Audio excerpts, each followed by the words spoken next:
I just want to show you what kind of the progress that I've made on my character terminal game creator, I think you could probably call it. This is basically the screen that I've got off the terminal here. You've got the editor, which lets you edit all the different things that you can edit with it.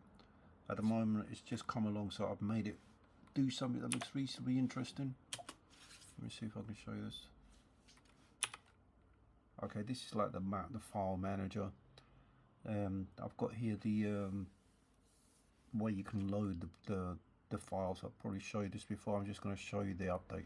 The DB is where you kind of it's like the file management of a file manager. This is like the editor of the whole thing, where you can create the graphics, as it were. But this is the clever thing, is that it's done like in the old retro type thing, where you got like the old IBM PC kind of character graphics and PET graphics.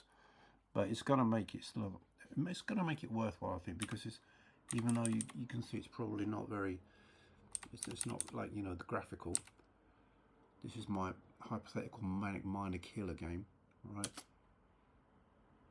This is what the game assets are, as it were.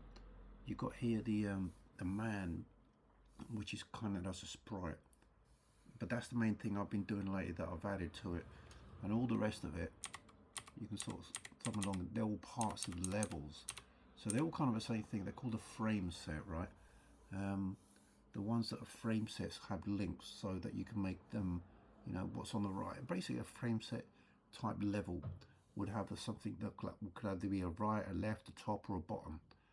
Whereas a sprite, the difference is the sprite doesn't have any of that, doesn't have links, but it can be animated, and that's what I kind of want to show you here. If I jump quickly to, let's test this camera, because it's typed as a level. So typed by that I mean it's the class, it's class level, so all these are levels of the game. So you can obviously add more to it, but let's try the entry code, and if I just test it, like do a test of the level, what it would play like. It's not going to be like the game, but it's giving you, what I want to show you is that it's giving you an idea of what's going on with this thing, because I think it's coming along a bit. So let's do that T for test. Right, here we go. It's asking you choose your avatar. This is my brand new character graphic. So this is what I'm trying to hopefully show you.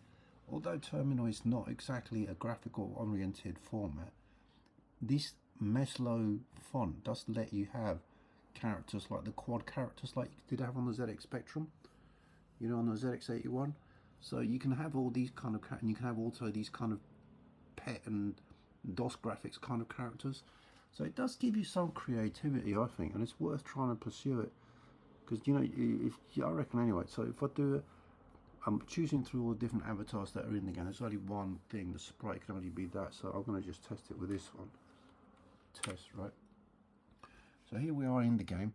The guy's appeared in one of the levels, which is, it says entry cavern, test in progress, escape to cancel, and this is how far I've got to.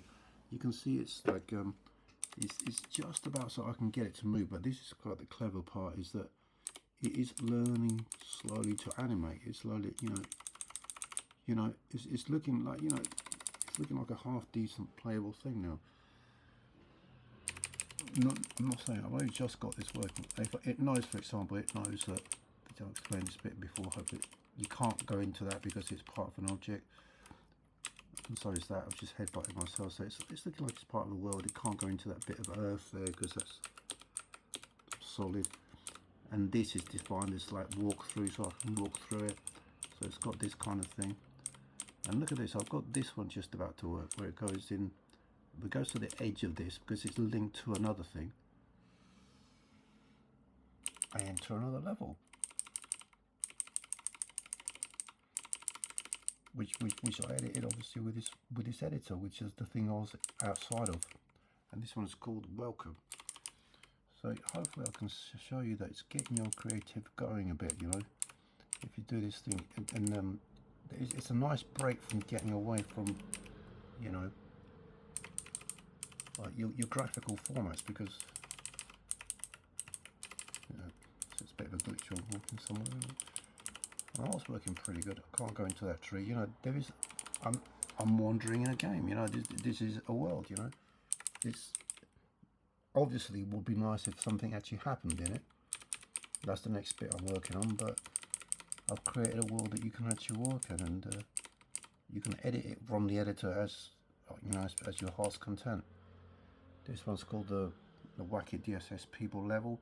See, this is trying to kind of emulate Matthew Smith's way of doing it, where Matthew Smith and his Manic Miner Jet Set Woody, you know, he had all these kind of crazy things going on in the world, and that was the genius of it. It's trying to make that sort of format where it can be easily manipulatable by someone who just wants to muck around and do their own work with it and see how far they could get. Right, so there's something connected to, and here, this is called the Job Center. So I'm in the Job Center, Wacky DSS People. I haven't quite figured out how to get all the frames of animation to work, so there's a consistent way of doing it. These are things I'm sort of like work in progress, where how do you define them and so on. But hopefully that's giving you some idea. You know, the guy smoking a spliff there. Elrond's a bit off today. That's the sort of thing. It's like a spin on Lord of the Rings. Elrond's a bit off today. Things like that. Anyway, hopefully that's giving you some idea. Hope you enjoyed it. If you like it, give us a clue as to how I might go about it. I'm sure there's much better, cleverer people than me that can make all this. I've only just got this, so I can make this work. But if you've got more ideas, I might as well just show you while I'm here, while I've got you. These are, I'm pretty sure I've shown you before, these are the levels that you can edit. That's where you actually create the levels. From here I can sort of, it's got this kind of ease of doing it, where I can like go to that level. It's that easy to create them. I can literally edit them. It's like a paint program that will let you kind of edit things. Back to the manager. I'll show you the man one now while I'm here. The star of the show. I might as well go behind the scenes and show you. This is how it was created. It's got this kind of the code kind of references these frames when it knows you're trying to move in certain directions. It uses these texts, these kind of things to try and work out what it should be trying to animate it to. But it's very easy to create. With this thing, the idea is it's very easy to actually create something that is graphical looking, and does let you have a reasonably kind of paint-like experience trying to do it. So anyway, hopefully that's giving you some idea. If you like it, let me know. If you've got some ideas, and let me know as well. Thanks.